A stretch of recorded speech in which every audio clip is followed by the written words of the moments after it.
Dalam pembahasan tayamum ada beberapa persoalan yang dibicarakan di sini. Pertama tentang ma'rifati thaharah allati hadhihi thaharah badala minha. Apakah thaharah itu bisa menggantikan apa saja yang bisa digantikan oleh thaharah itu? Apakah juga bisa menggantikan mandi besar atau tidak?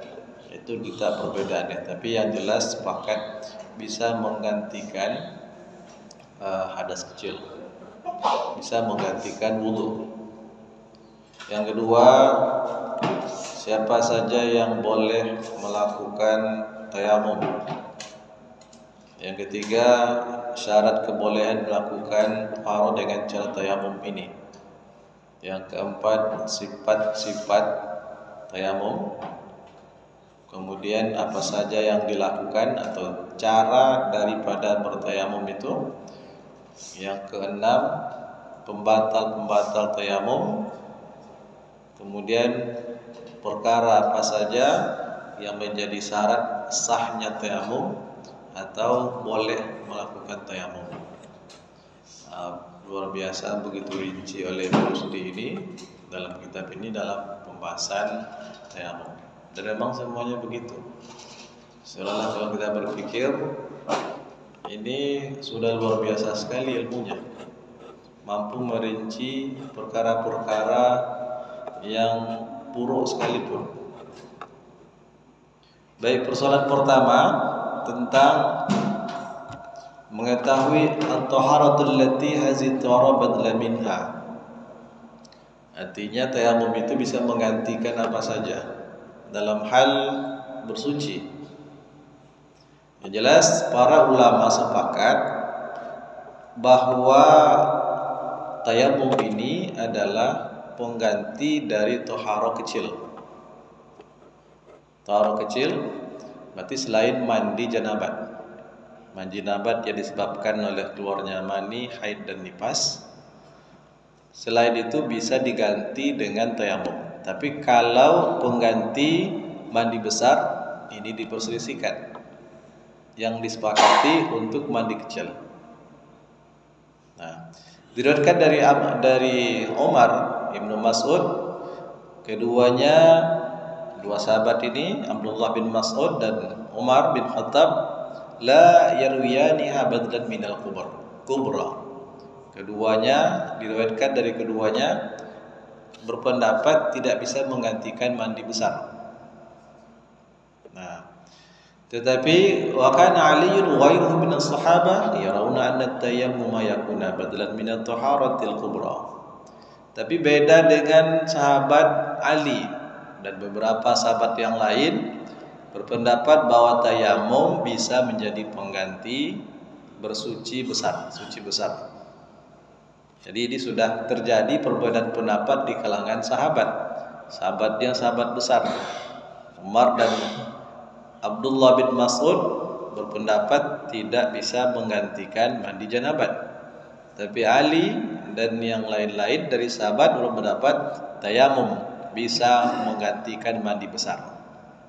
Dan pendapat yang sejalan dengan pendapat Ali inilah yang dipegang oleh kebanyakan ahli fikih. Kebanyakan ahli fikih itu berarti itu pendapat jumhur. Kalau begitu, menurut kebanyakan ahli fikih, tayamum boleh menggantikan mandi janabat. Nah, itu. Perbedaan pendapat di kalangan mereka ini sangat panjang pembahasannya. Kita lewati saja. Namun pendapat mana yang kita pegang sebagai orang awam tentu lebih nyaman kita untuk berpegang kepada pendapat kebanyakan ulama. Nah, kebanyakan ulama tadi berpegang bolehnya tayamum sebagai pengganti mandi janabat. Baik, sekarang kita masuk kepada bab yang kedua. Ini panjang sekali pembahasannya. Bab yang kedua, siapa saja yang boleh melakukan tayamum. Berkaitan dengan siapa saja yang boleh melakukan tayamum, para ulama sudah sepakat. Ini yang sepakatnya. Tayamum boleh bagi dua jenis orang. Yang pertama lil marid, yang kedua lil musafiri iza adamal ma'. Yang kedua bagi musafir. Jadi ingat, yang pertama orang yang sakit, yang kedua musafir apabila kedua jenis orang ini tidak mendapatkan air.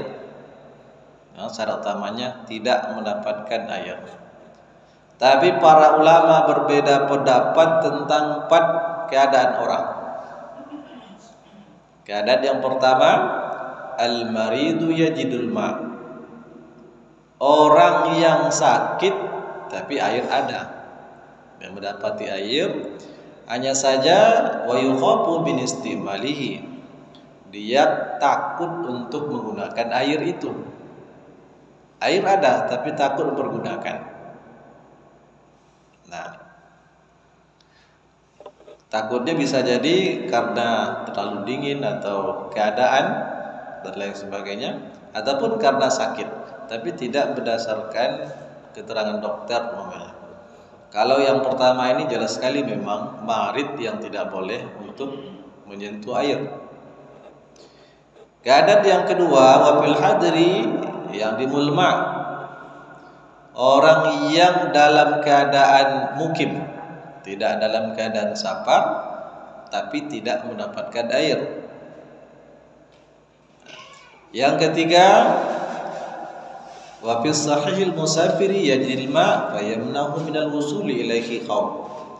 Orang yang dalam safar, air sebetulnya ada, tapi terhalang untuk sampai mempergunakan air itu karena keadaan takut. Karena keadaan takut. Nah, jadi takut itu juga menjadi perbedaan pendapat di kalangan para ulama. Kadang orang takutnya air di belakang rumah, kemudian tengah malam perlu sholat, mungkin terlambat sholat isya, terus air ada di belakang rumah, takut dia keluar rumah. Kenapa takut? Takut hantu namanya kan. Nah, masuknya boleh dia bertayamum. Nah, ini itu tak boleh. Yang keempat, wa fil ladzi yakhafu min istimalihi min syaddatil barad. Orang yang takut mempergunakan air karena terlalu dingin.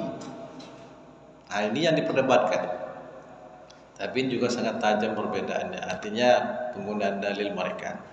Nah, adapun orang yang sakit yang mendapati air, tapi dia khawatir mempergunakan air itu, menurut jumhur ulama boleh dia bertayamum. Dia sakit tapi khawatir untuk mempergunakan air itu.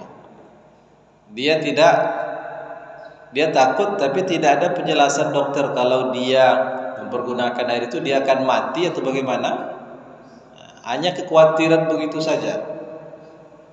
Kalau seandainya dokter mengatakan kamu tak boleh mempergunakan air, kalau kena air maka akan mati, nah itu jelas masuk kepada kategori yang di atas tadi.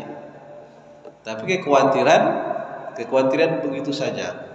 Maka karena ada kekhawatiran mempergunakan air itu, dia dalam keadaan sakit, boleh untuk bertayamum. Ini menurut pendapat jumhur ulama.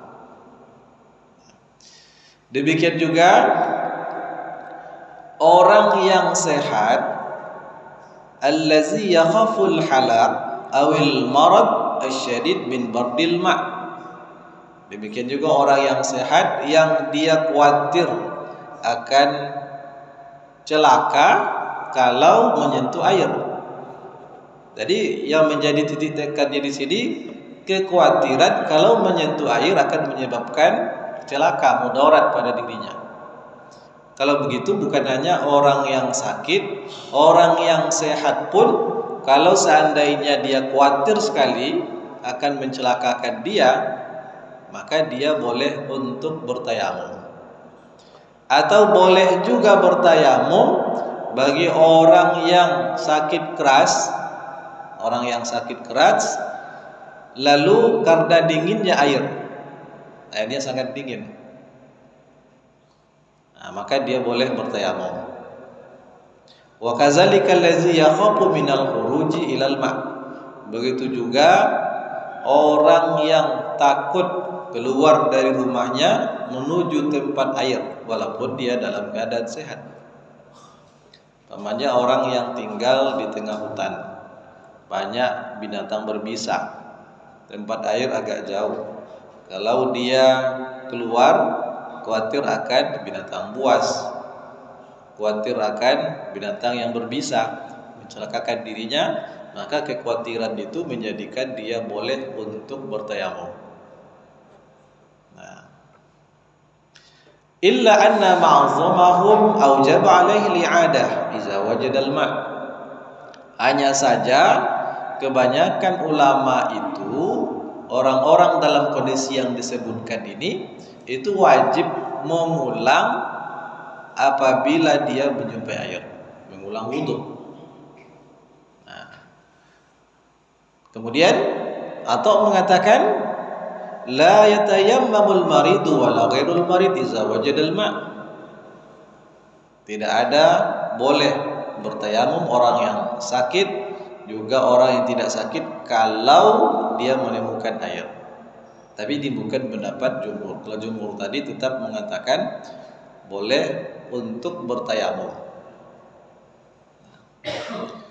Adapun orang yang mukim, dia tidak dalam keadaan safar, berada di kampungnya atau di rumahnya, kemudian as-sahih, dia dalam keadaan sehat.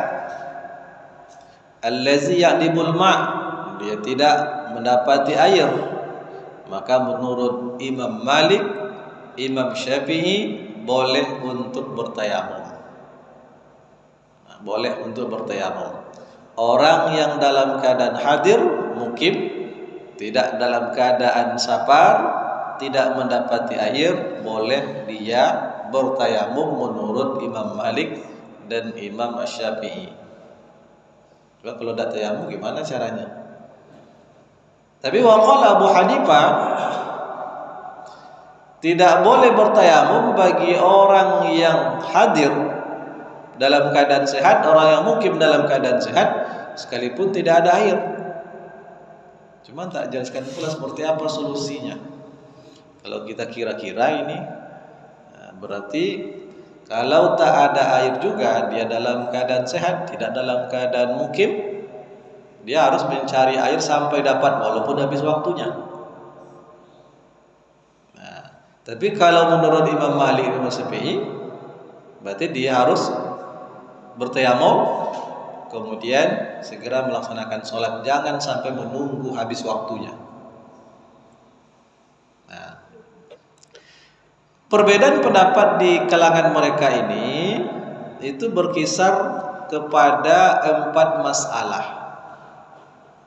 4 masalah yang ia qawaid, yang menjadi dasar-dasar dari perbedaan pendapat mereka pada bab ini. Ini panjang sekali juga pembahasannya dan memerlukan pemahaman bahasa Arab. Karena di sini coba kita lihat sedikit. Adapun orang yang sakit, allazi yakhafu min istimalil ma', yang khawatir untuk mempergunakan air, maka perbedaan mereka itu hal fil ayati mahzufun muqaddarun. Adakah pada ayat tentang tayamum? Ayat tentang tayamum itu dalam surat Al-Maidah ayat 6 yang awalnya a'udzubillahi minasyaitonirrajim, bismillahirrahmanirrahim, ya ayyuhallazina amanu iza qumtum ilas salati fagsilu wujuhakum. Ayatnya panjang. Di tengah-tengah ayat itu ada lapas wa in kuntum marda aw ala safarin. Ada lapas itu. Jika kalian dalam keadaan sakit atau dalam keadaan safar, maka inilah ayat perintah untuk bertayamum. Lalu sebagian ulama ada yang mengatakan pada ayat ini ada lapas yang dimahzubkan, mahzub itu dihilangkan, tapi ditakdirkan oleh mereka. Lapas yang dihilangkan ini tidak dicantumkan dalam lapas ayat, tapi maknanya jelas. Itu menurut mereka di lapas yang ditakdirkan. Faman ra'a anna fil ayati hazfan wa anna taqdirul kalami wa in kuntum marda la taqdiruna ala isti'malil ma'. Nah, jadi takdirnya wa in kuntum marda. Ini ayatnya. Ini lapas ayatnya wa in kuntum marda. Jika kamu dalam keadaan sakit. Lalu ada lapas yang ditakdirkan yang seharusnya ada. Apa itu? La taqdiruna 'ala isti'malil ma'. Nah, jadi dan jika kalian dalam keadaan sakit tapi tidak mampu untuk mempergunakan air, itu takdir. Ada lapas la taqdiruna 'ala isti'malil ma'. Wa anna ad-dhamira fi qouli ta'ala falam tajidu ma'. Dan ada pun dhamir pada kalimat lalu kalian tidak mendapatkan air, innama ya'udu 'alal musafir, hanya khusus untuk musafir saja. Dia katakan menurut ulama ini tidak masuk kepada kelompok orang yang sakit. Nah, ini hanya kembali kepada kalian yang sedang dalam keadaan safar saja. Oleh karena itu maka mereka membolehkan tayamum bagi orang yang sakit, allazi yang dikhawatirkan atau takut untuk mempergunakan air. Tapi siapa yang melihat dhamir falam tajidu ma'an ya'udu 'alal marid wal musafir ma'an, kalau dhamir dari lapas falam tajidu ma'an itu dhamirnya adalah orang yang sakit atau musafir secara bersamaan. Yang pertama tadi kan hanya dhamirnya bagi musafir saja. Kalau ini dua-duanya, orang yang sakit dan musafir, wa annahu laisa fil ayati hazf. Berarti tidak ada hazab, lapas yang dihilangkan dalam ayat ini. Mereka lam yajuz lil maridi, tidak boleh bagi orang yang sakit iza wajadal ma'a at-tayammum. Tidak boleh bagi orang yang sakit apabila dia mendapati air untuk bertayamum. Nah, ini perbedaan dalam masalah bahasa dalam ayat. Tapi jelas itu perbedaan pendapat mereka. Baik, kita tak perlu panjang-panjang di sini. Sekarang fi ma'rifati syuruti jawazi hazzi taharah, tentang syarat-syarat kebolehan bertayamum. Ini juga penting. Adapun syarat taharah ini terkait dengan 3 masalah. Masalah pokok. Syarat-syarat taharah itu, syarat taharah dengan tayamum. Ihdaha halin niyatu min syarti hazit taharah amla. Ada 3 masalah. Yang pertama, apakah niat itu termasuk dari syarat tayamum atau tidak? Ini diperselisihkan. Yang kedua, alit talabu syartu bin jawaz tayamum inda adabil ma'am la.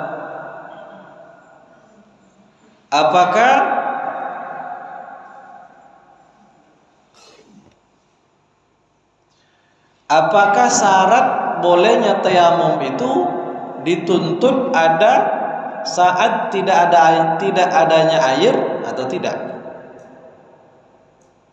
Umpamanya orang yang syaratnya kan sakit, tadi safar dan sakit. Sakit itu mesti ada saat dia bertayamum, itu mesti disyaratkan saat dia sakit itu atau sebelum atau sesudahnya. Yang ketiga, hal dukhulul waqti syartu min jawazit tayammum amla. Apakah masuknya waktu untuk diwajibkan sholat menjadi syarat bolehnya tayamum atau tidak. Umpamanya orang yang mau sholat subuh baru wajib tayamumnya setelah masuk waktu subuh. Berarti sebelum itu dia tak diwajibkan atau tidak boleh tayamum. Itu yang menjadi masalah. Pertama, persoalan niat tayamum. Jumhur berpendapat bahwa niat pada tayamum itu menjadi syarat. Ini kebanyakan ulama begitu. Bahkan semua ibadah itu, ibadah mahdhah itu syaratnya niat. Walaupun ada perbedaan pendapat yang mengatakan tidak disyaratkan niat. Seperti sholat, jumhur mengatakan niat itu rukun sholat. Tapi ada yang mengatakan tidak rukun, tapi bukan tidak berniat, tetap berniat, cuman tidak masuk kepada rukun. Seperti dalam mazhab Maliki. Dalam mazhab Maliki berniat dia, tapi tidak masuk kepada rukunnya. Tapi dalam yang lain masuk kepada rukun. Sekarang dalam masalah tayamum, apakah niat itu menjadi syarat? Nah, likauniha ibadatun ghairu ma'qulatil ma'na. Apa sebab niat menjadi syarat pada ibadah tayamum? Alasannya adalah karena tayamum itu ibadah yang ghairu ma'qulatil ma'na. Ibadah yang tidak bisa ditangkap apa hikmahnya, apa makna ibadah itu. Kita serahkan kepada Allah. Artinya ibadah itu hanya kita lakukan saja. Kita tidak tahu apa hikmah daripada ibadah itu. Sama seperti sholat subuh 2 rakaat. Kenapa 2 rakaat? Kita tidak tahu. Maka ibadah-ibadah yang seperti ini itu sifatnya tauqifi. Terima saja apa adanya dari Allah Azza wa Jalla. Tidak bisa ditangkap. Kenapa 2 rakaat? Nah, itu adalah ibadah. Ibadah-ibadah yang seperti ini mesti atau disyaratkan niat. Nah, disyaratkan niat. Tapi kalau yang lain, umpamanya ada yang tidak disyaratkan niat, bahkan ada perbuatan yang tak perlu niat. Umpamanya kalau ingin buang hajat ke WC, itu kan tidak perlu niat. Dan perlu niat. Mau mandi, mandi biasa kan tak perlu niat. Kecuali kalau mandi janabah, itu beda. Karena itu bagian daripada ibadah. Wudu itu juga bagian daripada ibadah. Ibadah yang ghairu ma'qulatil ma'na. Ibadah yang tidak mampu kita cerna, kita pikirkan, kita pahami apa maknanya. Umpamanya kenapa ketika wudu kita batal, yang dibasuh adalah muka, padahal tempat keluarnya sesuatu yang membatalkan wudu bukan ada di muka. Tempatnya ada di belakang dan di depan, 2 lubang. Tapi yang dibasuh muka, tangan, kepala, kaki. Ini namanya tidak bisa kita jangkau. Berarti ghairu ma'qulatil ma'na. Maka ibadah-ibadah yang ghairu ma'qulatil ma'na itu mesti disyaratkan niat. Ini menurut jumhur. Beda menurut Zufar. Nah, ini agak saz. Jadi kalau ada yang saz itu ganjil. Berbeda dengan pendapat kebanyakan orang. Dia mengatakan niat bukanlah syarat.